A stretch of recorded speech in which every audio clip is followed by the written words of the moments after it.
Hey guys, we're continuing with these conceptual, or as I've written here, these unusual ACT math questions that can be found on the April 2015 exam between question 30 to 60. These problems were selected because of the students that I trained. They seem to struggle with these the most. With that in mind, I would think that it's possible other students that I've never met struggle with them too. So I wanted to put this video together to see if it'll help you. Now, the other thing is we're searching for young adults who don't have anyone to help them. If you know of anyone that needs help, that doesn't have the means to obtain help, share, like, and subscribe to this channel so that those young people can find us. And hopefully, the videos that I'm putting together, it will be a big help to them. Now, with that in mind, let's go ahead and get started on the first question. I think there's 9 or 10 of these.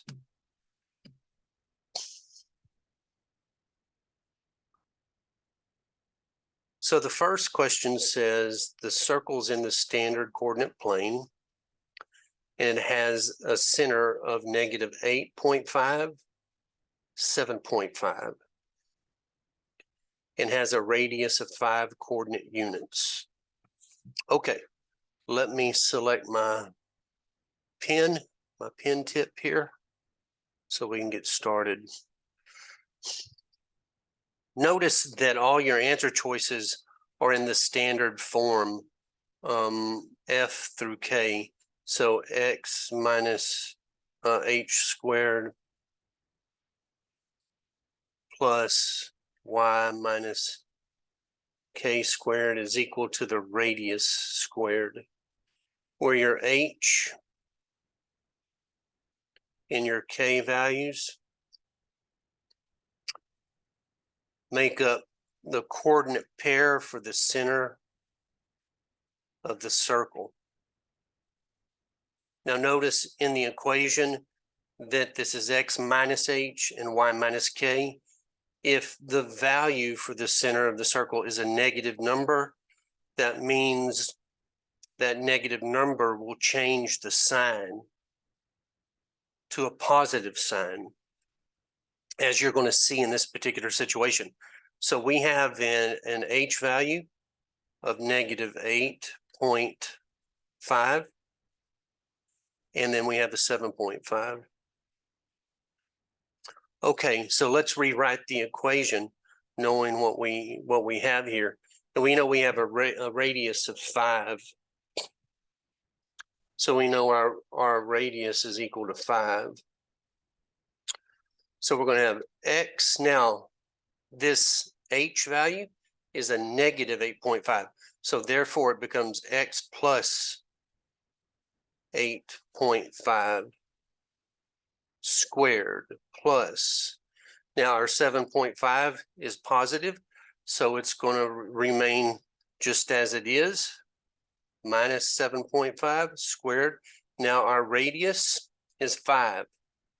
So we're going to have to square the 5. It's going to give us a 5 squared. That's going to be equal to 25. So we have the equation X plus 8.5 squared, Y minus 7.5 squared is equal to 25. Now, which one of those is that? It looks like it's answer choice J. The key takeaway here is the negative values for the H coordinate. That changes the equation to an addition sign. So pay particular attention about those negative numbers for your H and K value. Okay, let's move on.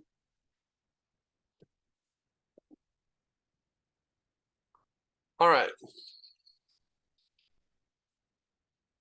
So the next one, in a plane, the distinct lines A, B, and C, D. So we have, a couple of lines. We have a line AB. We have a line CD. Intersect at A.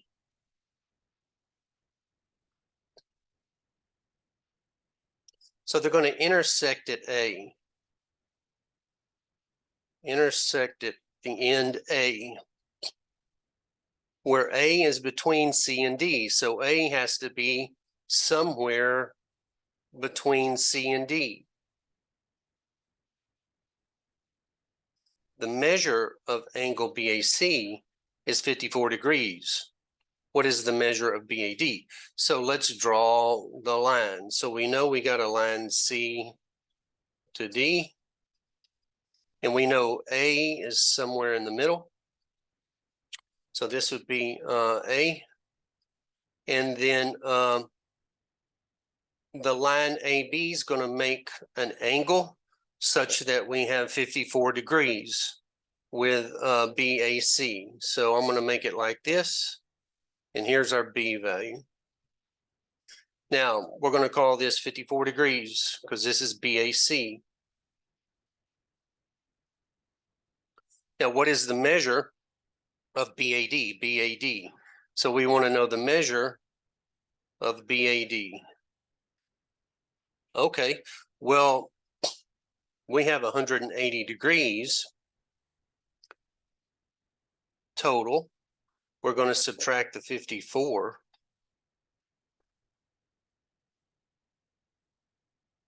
That leaves us 126 total degrees, right? But notice our answer isn't written as 126 degrees. It's written as 180 minus 54. So therefore, it's answer choice E. Now, a lot of people just like to go on and make the calculation, and they look at the answers, and then the final number that they calculated isn't there. So be very careful with your answer choices. Make sure you observe them before you put in a lot of extra work, which slows you down. Okay, let's move on to the next one. So what we have here is we have a algebraic fractional expression. And we have 8x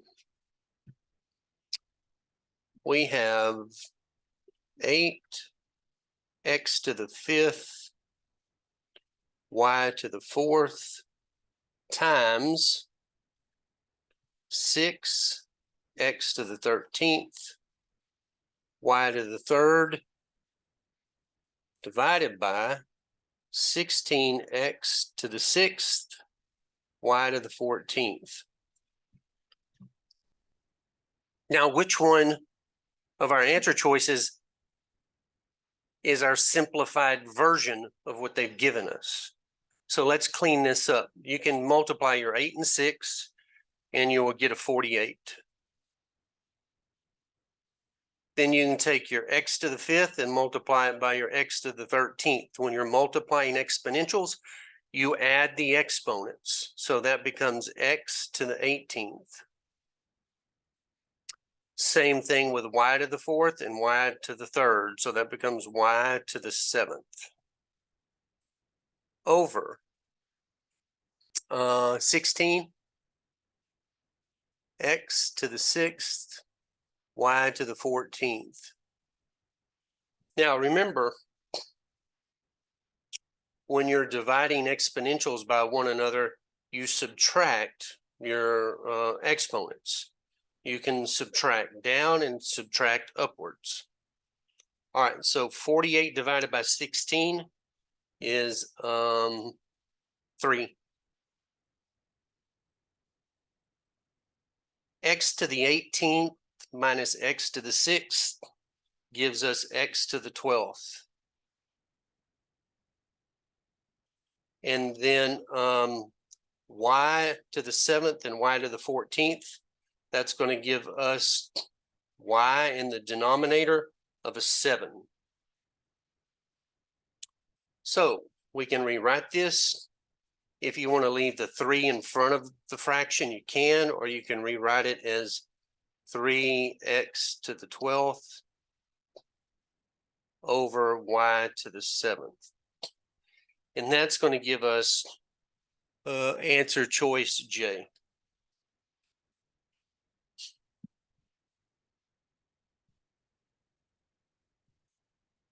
All right.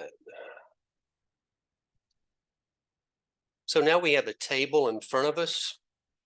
So what's the table asking us? But notice the table has people's names. It has weight, their weight at birth, and their weight at 1 year old, or 1 year old. So the table below gives us the weights rounded to the nearest pound at birth and at 1 year for 5 boys. A researcher models these weights. The key word here is going to be models. All right, so a researcher models these weights as a linear function, where the weight at 1 year is dependent on the weight at birth. Among the following models, which is best? So some keywords here, models and which is best. So that means there's not going to be a perfect equation, but there's going to be one that's better than the others. And so what you need to do is you need to test each one of these. So I'm just going to pick 2. I'm going to pick the one that's the answer, which is A, and I'm going to go through that one and then B. So A, y is equal to 3x, and B is going to be y is equal to 4x. Now, I already know the answer is A, but let's demonstrate why. So if we choose 6, we'll choose 6. So 3 times 6 gives us an 18. Now, the 18 is not 17 pounds, but it's a pound off. Got it? The next one would be 3 times 5, which is going to give us 15.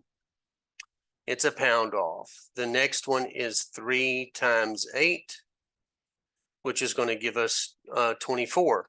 Now, that one is dead on the money. The next one's going to give us 3 times 10. That's 30. So that one's dead on the money. And then the next one's going to give us 3 times 9. 9 times 3 is 27, and that's a pound off. Now, let's look at answer choice B here, y is equal to 4x. So 4 times 6, that gives us 24. Now, that's much farther off than 17. The next one is going to be 4 times 5. That's going to be 20. Now, 20 is much farther off than the 15 is. The next one's going to be 4 times 8. That's going to be 32. So 32 is much larger than 24. The next one will be 4 times 10. That's going to give us 40. 40 is 10 pounds off of 30. And the next one will be a 9. 4 times 9. That's going to be 36. 36 is 10 pounds more than 26. So you can do this with each one of these formulas, C, D, and E, if you would like. but the one that's best fit is answer choice A.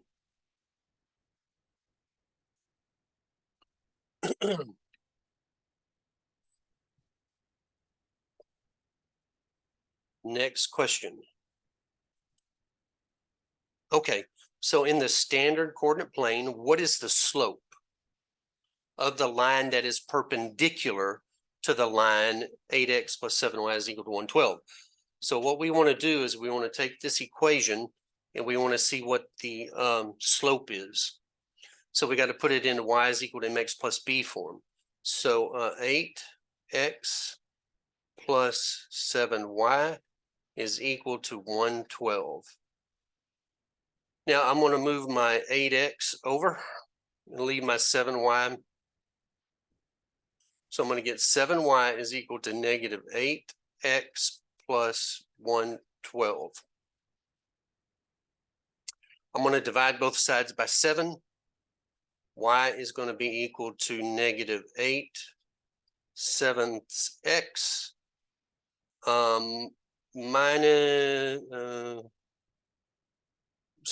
plus 112 over 7. Now, this slope is negative 8/7. The perpendicular slope will be the reciprocal of this and opposite sign. So perpendicular.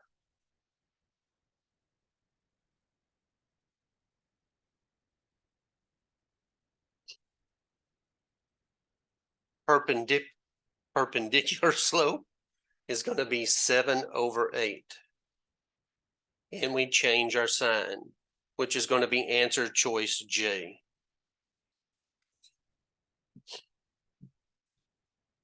All right, let's move on.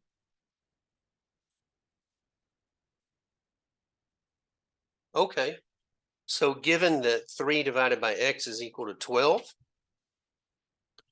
and x divided by y is equal to 2, what is the value of y? So the relationship here is that they both have an x in their equations. So let's take the first one and figure out what x is. So we have step 1, 3 over x is equal to 12.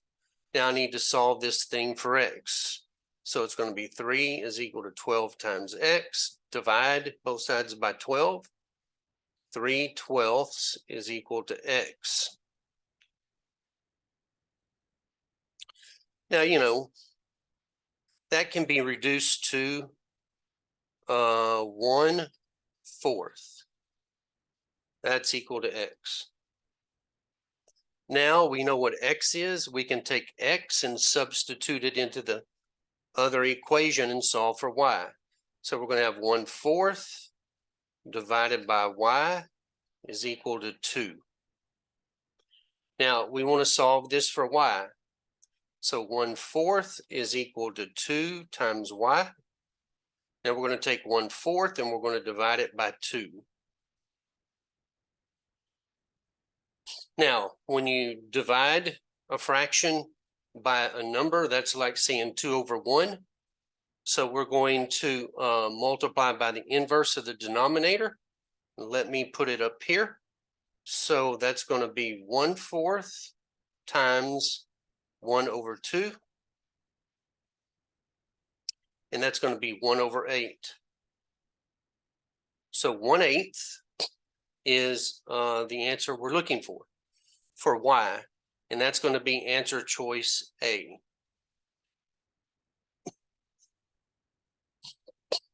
All righty.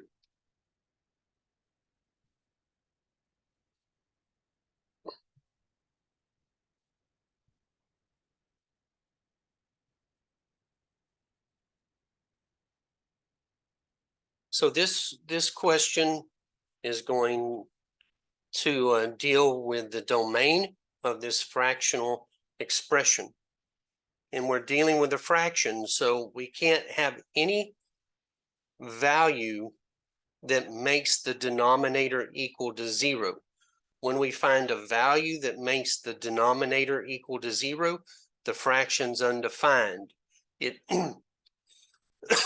So it can't be used. So it won't be part of the domain. So your answer choices here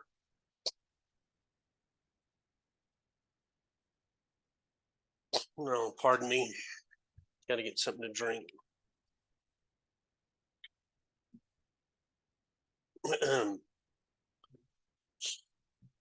So you can take your answer choices and substitute them into the denominator. And if you take a 3, that is what? That's an x cubed, right? Yeah, I think that's x cubed minus 9x. Need some better glasses. So we can substitute a 3 in here. So if you substitute a 3 in here, 3 cubed is 3 times 3 times 3, which is going to be 27. 27 minus 27 is equal to 0. So therefore, 3 is not part of the domain. Now, since that is a cubed, then negative 3 is not going to be part of the domain either. So 3 and negative 3 are not part of the domain. Now,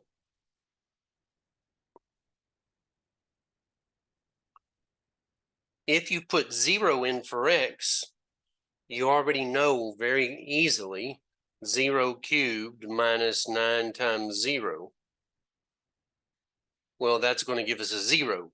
So 3, negative 3, and 0, which is answer choice E, are the values that are not part of the domain. All right, let's move on.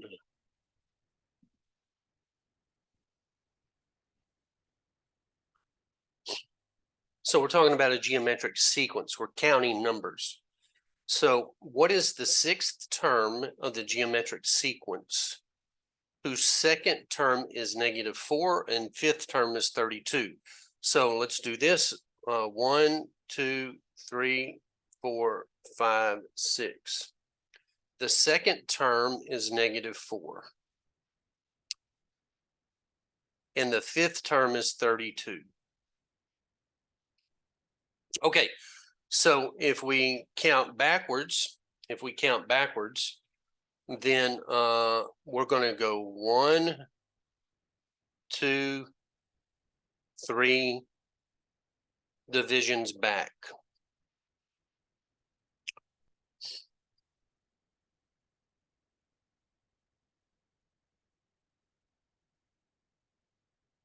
Now we know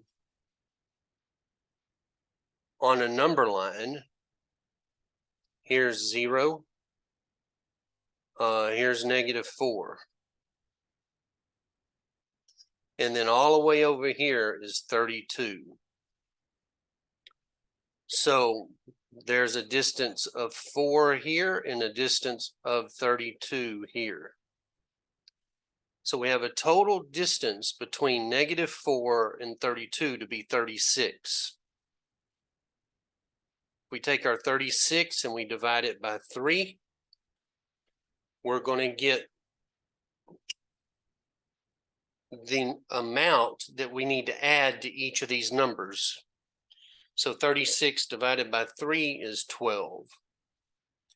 Now, if we add 12 to negative 4, we get 8. If we add 12 to 8, we get 20. If we add 12 to 8, we get 32. So that checks off. And if we add 12 to 32, we get 44. So our sixth term will be 44. Hence, answer choice H.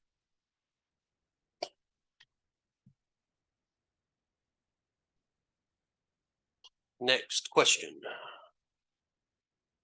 Alrighty, so this is a very easy question, but so many people are confused on how to handle this. They tell us that the tangent of some angle results in a value of -1.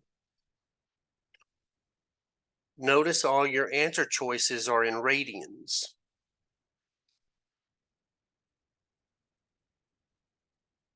The simplest way to handle this is to take your calculator and place it in radian mode, and then substitute each one of these radians until you find the radian that produces a -1. Okay, so if you were to take your, I'm going to go directly to the answer, which is answer choice C. If you were to take your calculator and say tangent of 3/4 pi, 3/4 pi, and hit equal, it would tell you that that's equal to -1. If you would take the tangent of 7/4 pi and hit equal, it would tell you that that results in a -1. Now we have found both of the values that results in a -1, which is answer choice C. But it's really important that you place your calculator into radian mode to make the calculations. If it is in degree mode, your answers are not going to come out proper. So I'm going to stress again, radian mode. Place your calculator in radian mode. All right, enough of harping on that. I think you get it. Next question. Okay.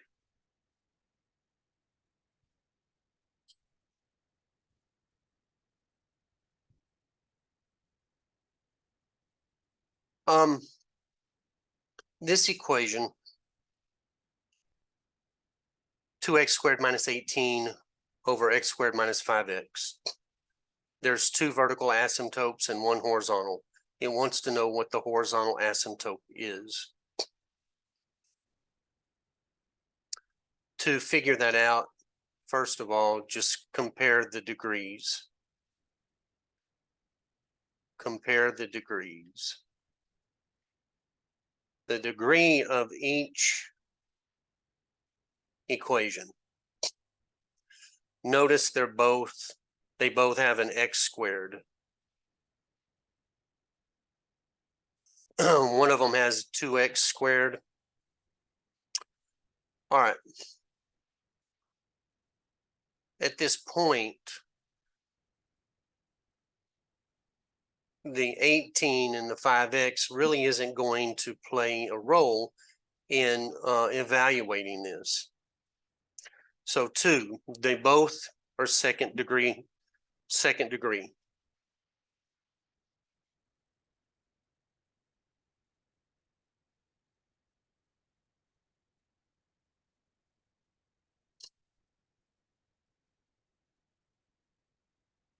So therefore, the x² and the x² eliminate one another. Now remember, in front of the denominator x², there's like a 1.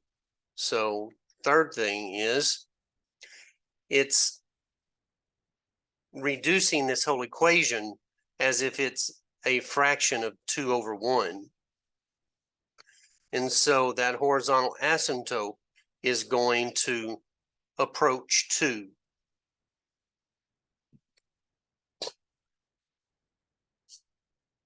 Therefore, your answer choice is going to be K.